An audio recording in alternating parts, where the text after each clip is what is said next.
Spartanburg, South Carolina got a big boost this week when BMW announced a $1 billion investment adding 800 new jobs. Another victory for Made in America. But how much can we count on manufacturing to fuel our economic future? Our experts analyze that key question after this report from World News Weekend anchor David Muir. We first began asking the question 3 years ago. Does anyone in America check the labels anymore? Made in China. I know you're sure. That eye-opening number after World War II, the 50s and 60s, fewer than 1 in 10 products bought in this country were actually made outside the U.S.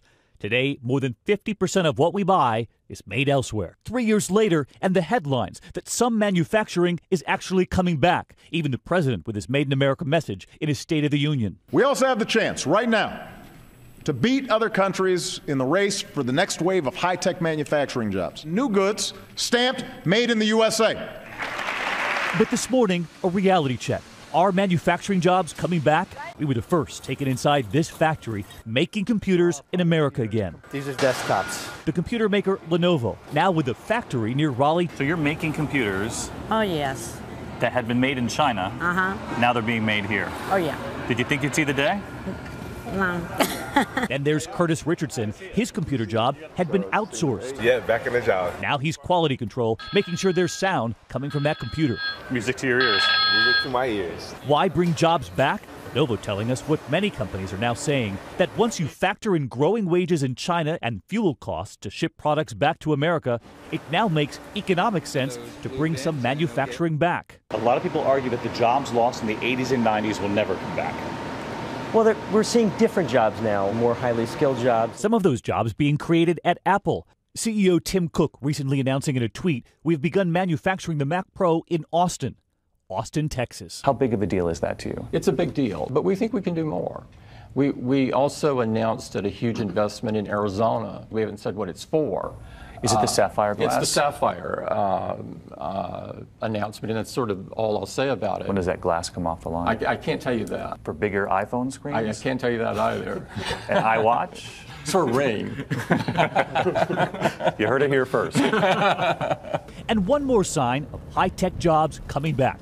South of Los Angeles, we arrived at SpaceX, where their flight plan is entirely made in America. They've already been hired by NASA to send supplies to the International Space Station. And this right here? This is the Dragon capsule. And I think the windows are very telling, aren't they? The window.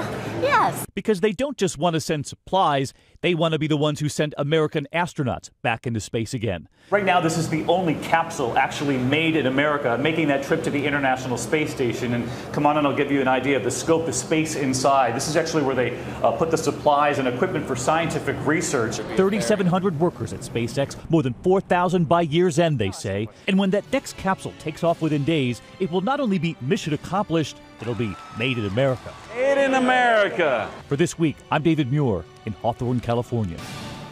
And let's dig into this now with our experts, Stephen Rattner, the former head of President Obama's Auto Task Force, and Zachary Karabel, author of The Leading Indicators, A Short History of the Numbers That Rule Our World. Welcome to you both. And Steve, let me start with you first. You worked hard to preserve manufacturing jobs on that Auto Task Force, but you also have written that we have to get real about the renaissance in American manufacturing. What do you mean by that? George, when I served on the Auto Task Force, it was a real eye-opener for me. I had not spent a lot of time in the manufacturing sector. And what I saw was a sector that's under enormous global pressure from competition. We lost 6 million manufacturing jobs from 2000 till 2009. Since 2009, when the recession ended, we've gained back fewer than 600,000. We've actually gained manufacturing jobs back at a slower rate than we've gained other jobs back in this economy. And the part besides jobs that people don't pay enough attention to is wages. A lot of those jobs that are coming back at much lower wages than the jobs we've lost. In autos, the old line manufacturing workers got $28 an hour in cash wages plus benefits. In Chattanooga, where Volkswagen has 2,000 new jobs, they brought those jobs back at $14.50 an hour. So does that mean we give up on manufacturing or do it better? There's a real interesting problem today, which is that we could have a manufacturing revival of sorts, meaning we could have really high-tech factories producing lots of stuff without creating lots of jobs. So, in the segment that introduced this, 800 jobs in that BMW plant that opened. That same plant, had it opened 30, 40 years ago, certainly would have been 3,000, 4,000 jobs. They would have been higher paying, too, in, adjusted wages. So we could have this situation where you've got all these innovation hubs that President Obama is talking about, lots of high-tech, interesting output that adds to our GDP, makes us look optically better without the kind of job creation that would have come with those factories. So what's the smart way, Steve, to insource better jobs? I think you have to, again, be realistic about what the future of our economy is going to be. As Zach said, we will have some more manufacturing jobs. There are some good proposals around for how to do that, from education, training, these manufacturing innovation institutes that the president had proposed, certainly dealing with our infrastructure problems, dealing with immigration. The same laundry list that you talk about every Sunday is what will help manufacturing. The problem, of course, is that nothing is getting done in Washington.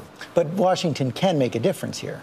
You know, I think Washington can make a marginal amount of difference in creating interesting little zones. States can make a lot more difference, and individual decisions can make the most amount of difference. I mean, unless Washington recreates a works progress administration a la the 1930s and actually goes out and hires people to do stuff, I don't think Washington as a job creator, even with stimulus, is necessarily what is going to lead the way between whatever economy we have now and the economy we need. And the kind of things, you know, again, this gets into that whole education question of skills and choices about what it is you're going to do with your time and your life, because it is certainly true that a lot of these manufacturing hubs are actually having a hard time finding people who have the requisite skills, which are much more like software and innovation and creativity than they are like doing rote line work the way you would have in the 1930s, 40s, and 50s. And these are the jobs we want to value and want to encourage in the future, right?